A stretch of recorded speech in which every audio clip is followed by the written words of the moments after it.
বেকার ছেলের ভালোবাসা পার্ট 1। তানভীর ছোট্ট একটি গ্রামে বড় হওয়া এক স্বপ্নবাজ তরুণ। কলেজ শেষ করার পর থেকে সে দিন রাত এক করে চাকরির চেষ্টা করছিল, কিন্তু প্রতিযোগিতার এই যুদ্ধে সে কিছুতেই নিজের জায়গা তৈরি করতে পারছিল না। দিন যত গড়াচ্ছিল ততই বাড়ছিল তার ব্যর্থতার বোঝা। এদিকে তানভীরের জীবনে আলো হয়ে এসেছিল আয়েশা। শহরের মেয়ে হলেও তার সরলতা আর আন্তরিকতা ছিল গ্রামের মেয়ের মতো। আয়েশার সঙ্গে তানভীরের পরিচয় হয়েছিল এক বন্ধুর মাধ্যমে। ধীরে ধীরে তাদের বন্ধুত্ব প্রেমে রূপ নেয়। আয়েশা সবসময় তানভীরকে সাহস দিত, বলতো, তুমি একদিন বড় কিছু করবে, আমি জানি তুমি হার মানবে না। কিন্তু সময় যত গড়াতে থাকে তানভীর ততই নিজের অক্ষমতার ভারে ভেঙে পড়তে থাকে।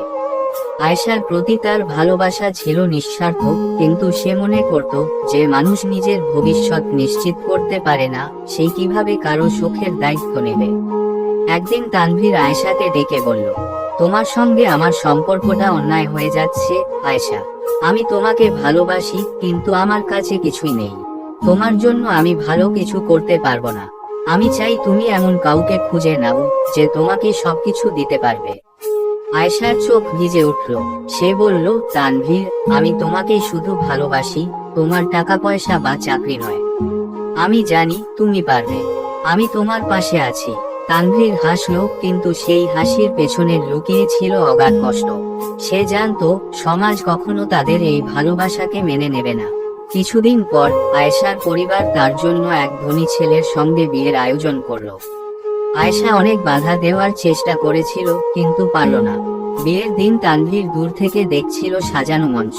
আয়েশা চোখের কোণে পানি নিয়ে মঞ্চে বসেছিল, আর তানভীর নিজের ভাঙা হৃদয় নিয়ে দূরে দাঁড়িয়েছিল। তানভীর জানতো তার ভালোবাসা আয়েশার জীবনে শুধুই স্মৃতি হয়ে থাকবে, কিন্তু তার মনের গভীরে একটা প্রতিজ্ঞা ছিল, একদিন সে নিজের পায়ে দাঁড়াবে। হয়তো সেই দিন আয়েশার কাছে ফিরে যেতে পারবে না, কিন্তু নিজের স্বপ্নগুলো পূরণ করবে। রাতের আকাশের দিকে তাকিয়ে সে বলল, ভালোবাসা হয়তো হারিয়েছে, কিন্তু আমি আমার স্বপ্নকে হারাতে দেব না। এভাবেই বেকার ছেলের ভালোবাসা হারিয়ে যায় বাস্তবতার কঠিন দেওয়ালে, কিন্তু সেই ভালোবাসার স্মৃতি তাকে জীবনযুদ্ধে এগিয়ে চলার প্রেরণা হয়ে থাকে।